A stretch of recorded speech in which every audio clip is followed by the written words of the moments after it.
I stayed late on my floor. The elevator dinged and opened by itself. No one was there. It was that soft bell they use after hours, not the daytime one.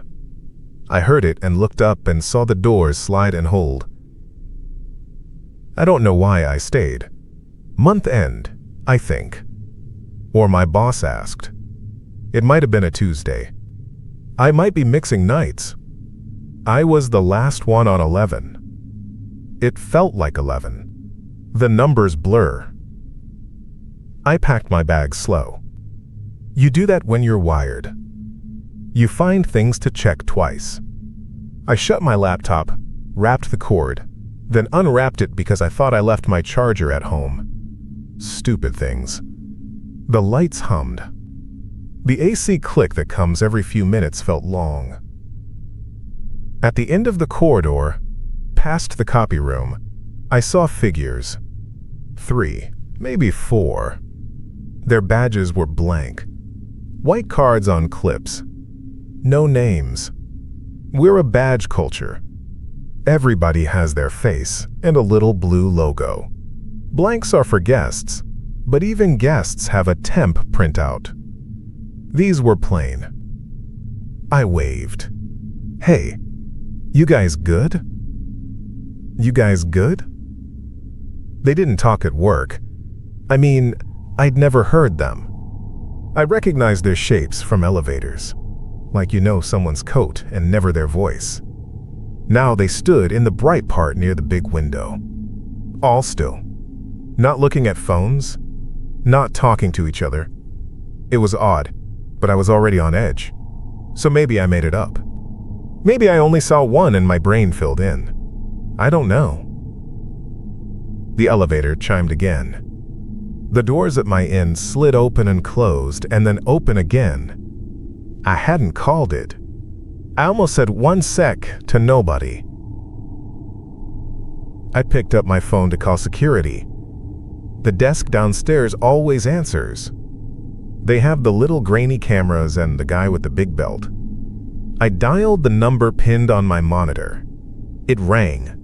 It rang long. No one picked up. I might have misdialed. I hung up and tried again. Same.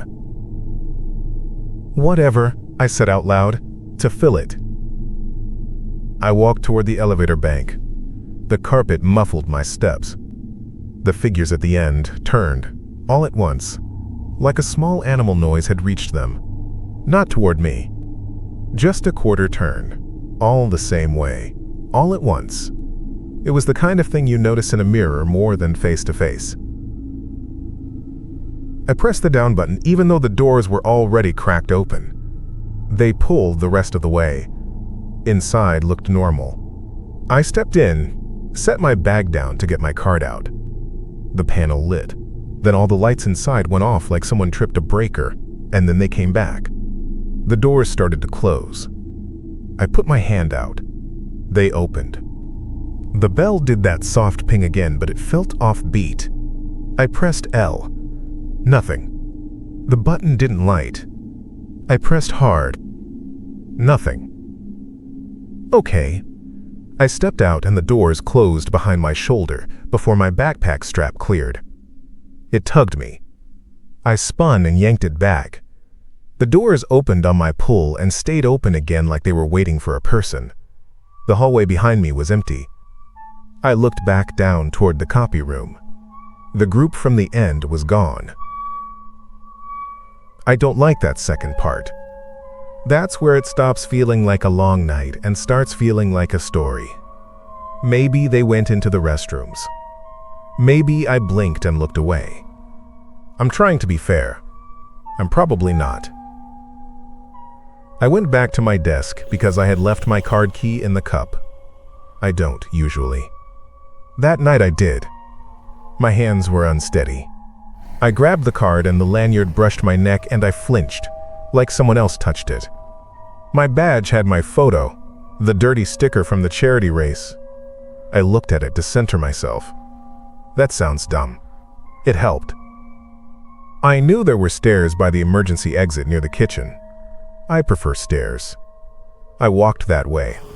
I passed the printers. One of them started to spool.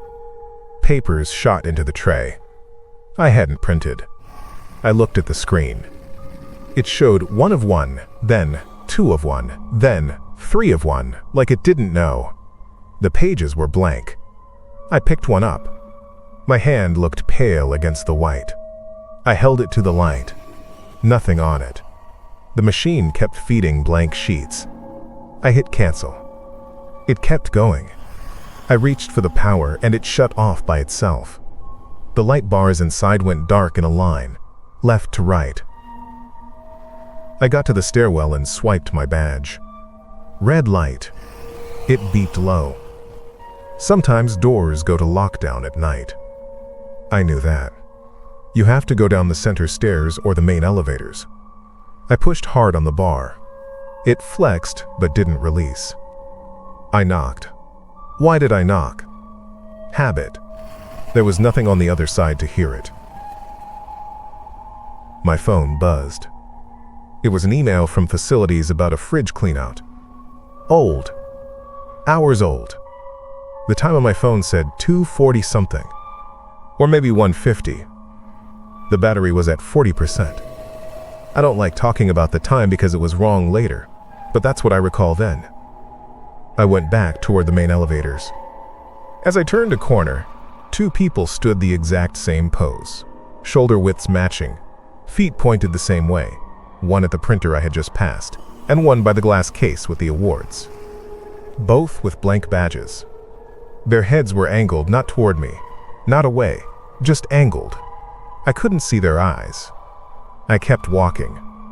I said, "You guys need something?" Because that's what you do to break it. No answer. They didn't even shift. I decided to try the service hall. It runs behind the conference rooms, the path the night crew uses. You can get to the freight elevator there if you know the latch trick. I shouldn't have known the latch trick. Someone showed me in my first week when we were moving desk chairs. I thought it was funny back then. The door to the service hall had an alarm sign, but no one cares after 9. I swiped my badge. Green light. The bolt clicked, but when I pulled, it stuck like someone held it. I leaned in and the gap opened an inch. Cold air hit my face. I saw the dark hall and the slop sink dim, and the door pulled itself shut against me. I hadn't let go. My shoulder hurt. I swore and tugged. The bolt was open. The hinge was free. Something on the other side kept the heavy door from moving. I let go and it settled flush. The reader went back to red. My badge smelled like skin from how hard I had been gripping it. I went back to my desk to check if security had sent an email about building work. I know. It sounds dumb now. It made sense to me then. The lights above my row started going out in pairs. 1, 2, then the next 2. Not all at once. The rows died in a line toward me. The exit signs stayed. The light from the city came in through the big windows. The blue-green smear you get late, and everything went gray. My screen was too bright. I pulled up the intranet. The badge log page needs a login. I had it saved. It opened. The entries showed names, times, colorful little status dots. I scrolled. Between 11 p.m. and 2 a.m., there were normal times. Then empty space. Not blank like nothing. It had rows. Each row had a date and a long dash where an ID would be. My own swipes were there up to midnight, and then there was a gap with a dash, and then my name again at 2:14. The picture icon next to the dash was a gray block. I clicked one of the gaps. It popped a PDF. The file had big black rectangles where names should be. I printed it like a fool. The printer behind me, the one that had been dead, woke up and spit pages. They were blank. I stood there holding blank paper from a document that had only black blocks. My stomach made that cold drop. I don't know the word for it. It felt like missing a step. I tried the HR directory. I typed facilities, then night, then just letters, anything. Most people had faces and departments. A few entries were redacted. Not missing, but like someone went in and put for last name and for title. I clicked one of and the page flickered and closed. I heard the elevator again. That soft ping. The doors down the hall opened to a bright shaft. No car. The light was the shaft light. The car was not there. The bell had come from my bank anyway, not that one. I couldn't line those facts up. I stared until the doors shut. They shut too slow and then faster at the end, like the weight shifted. I needed to get out. I grabbed my bag and walked fast. I didn't run. Running at work draws eyes even when no one is there. I went back toward the main bank. The figures had moved. They were spread evenly now, one at each cross corridor, each exactly at the edge where the light met the shadow. They didn't block my way if I went straight. They blocked if I tried to cut left to the stairwell or right to the kitchen.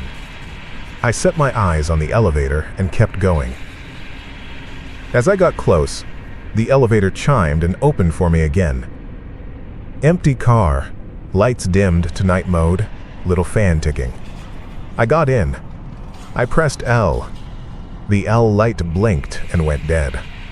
I pressed B for basement. Nothing. I pressed closed door. The doors started. A hand slipped between just before they touched. Flat palm, no sound. The doors opened again. No one came in. I said, "I'll catch the next one."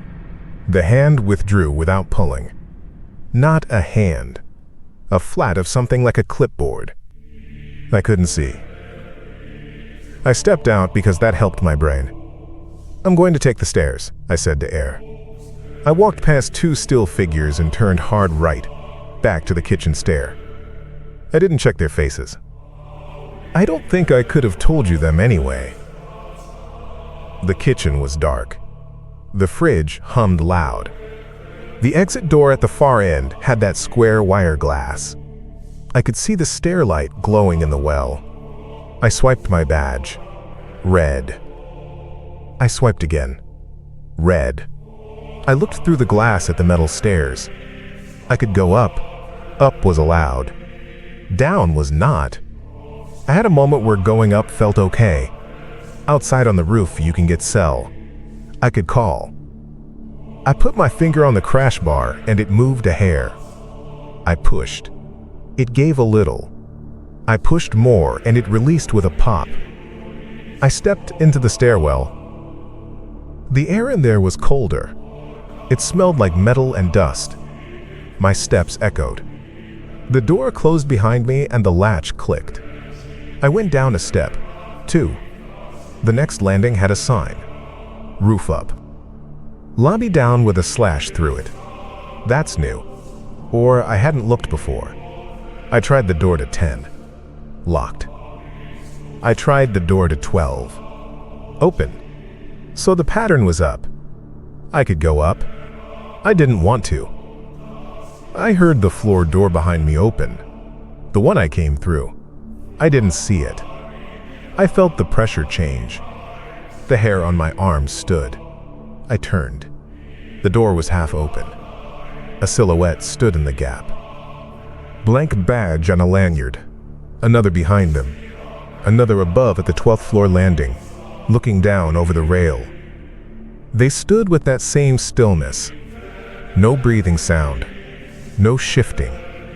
Just there. "Guys," I said, and my voice bounced off the metal in a strange way. "I need to go. It's late." No answer. The one on my floor stepped all the way in and let the door settle behind. The latch clicked, like a signal. The one above started down, slow, matching the other's pace, so they hit the landing together. They were making a shape without touching.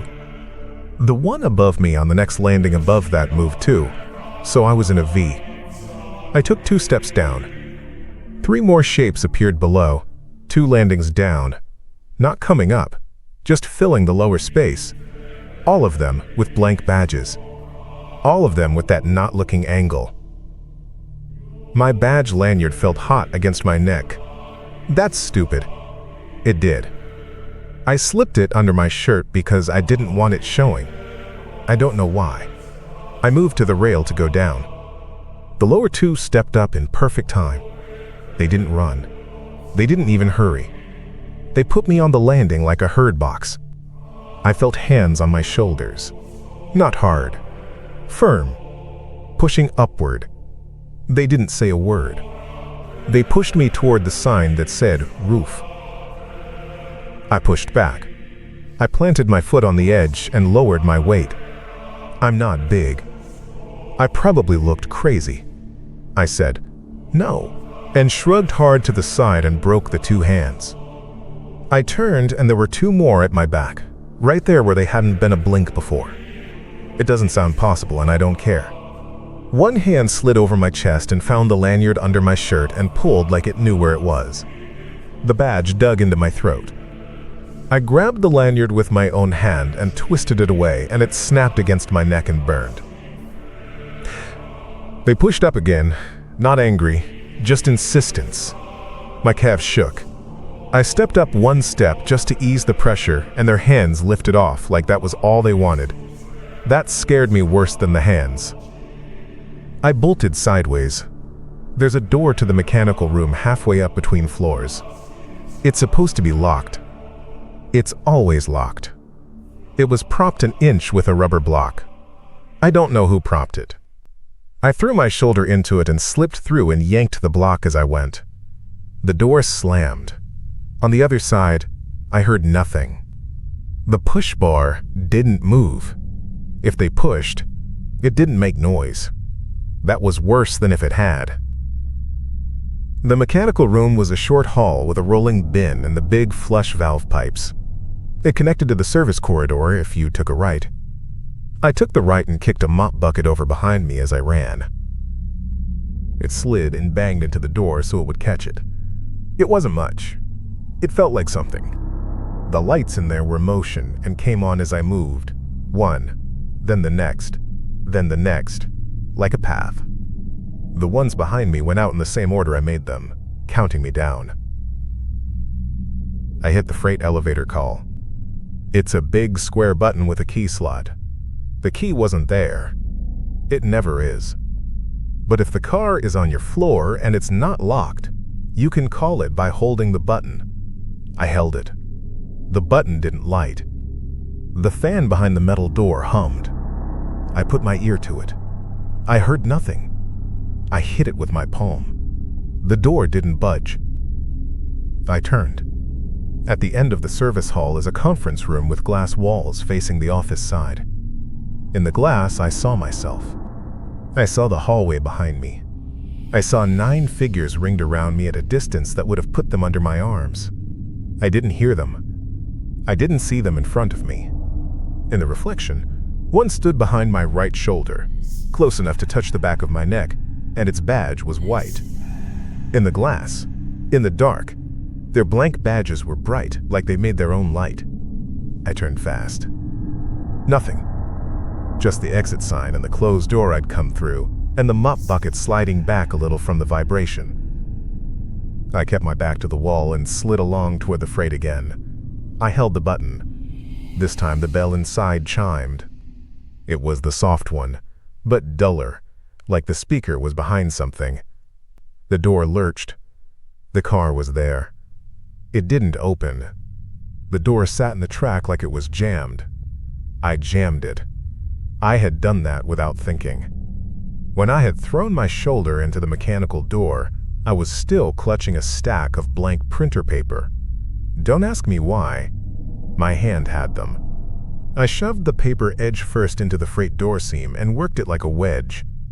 The door gave a hair. The edge of the car appeared, black. I took my shoe off and hammered the paper in with the heel. The door slid an inch. My thumb slipped into the gap. I should have lost the tip. I didn't. I pulled. The door moaned and opened enough for me to slide my fingers and then my hand, and then both hands in and pull. Something on the other side had been holding it, like a magnetic catch. It released slow, like syrup. Behind me, the mechanical door clicked. The mop bucket rolled a few inches and stopped like it had hit a foot. I didn't look back. I pulled the freight door enough to fall inside. I grabbed the inside handle and yanked. It didn't want to close because the paper wedge was still in the track. I kicked it with my sock foot. The paper crumpled and the door slammed, shaking the cage. The panel inside had floor numbers and a red independent light that wasn't on. I hit L. The light flickered. The car groaned like it hadn't moved in a while. The door didn't fully latch. It popped open a quarter inch, and then the motor took, and it pulled it shut, and the carriage dropped. I felt a hand tap the outside of the gate, or maybe that was the cable. It was the lightest little pat. I pressed myself to the far wall and held the emergency stop, even though I knew that would only hurt me. I didn't pull it. I just held it like a handle. The car stopped at 9. It shouldn't have. I hadn't pressed 9. The doors stayed shut. I watched the crack at the seam. No light came in. It started again. It stopped at 7. It started again. It felt like the building was breathing. That's stupid. It dropped to L with a thud that made my teeth hit. The freight opens into the service bay by the trash. The cage door slid. The big outer door was half down. There was a chain I had to duck. I crawled under it on my hands because my foot was bare. I scraped my toe on the concrete and felt the rip. I stood up into the smell of wet cardboard and old lemons. No one was there. The security desk should be 20 feet left from that hall. It wasn't. The hall ran blank into the lobby, and the lobby was all glass to the street. The street outside was empty. The meter lights were out except the one closest to the corner, and it flickered. My breath fogged. I walked straight out to the street without looking at the desk. I should have looked. I didn't. The front doors were on auto open after hours, but they didn't. I pushed. They were heavier than they should be. I pushed until my shoulder burned. The seal gave and I slipped out sideways like coming through a tight shirt. I didn't run. I walked fast. The building windows looked back at me all black, and the ones on 11 were darker than the others, like there was a film. I went to my car, if I had driven. I can't remember if I drove that night. I might have Ubered. I stood on the sidewalk, and then I was home somehow. That part is thin. That's on me. Adrenaline makes gaps. I went back in the morning late. Or I didn't. I think I sent an email at 6 a.m. and said I was done. I wrote family reasons. I typed and deleted. I got grabbed in the stairwell by people with blank badges. I heard the ping of the elevator in my head as I wrote. I haven't been back.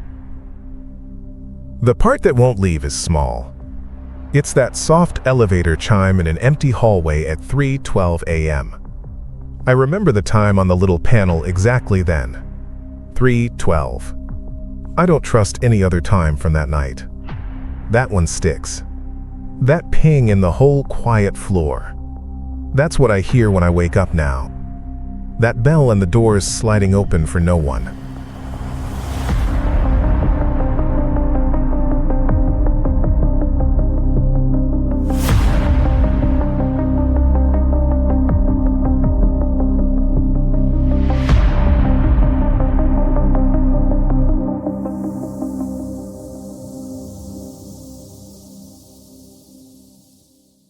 I hope you enjoyed that one.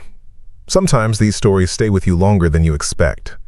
If you'd like to hear more, subscribe for the next night's story.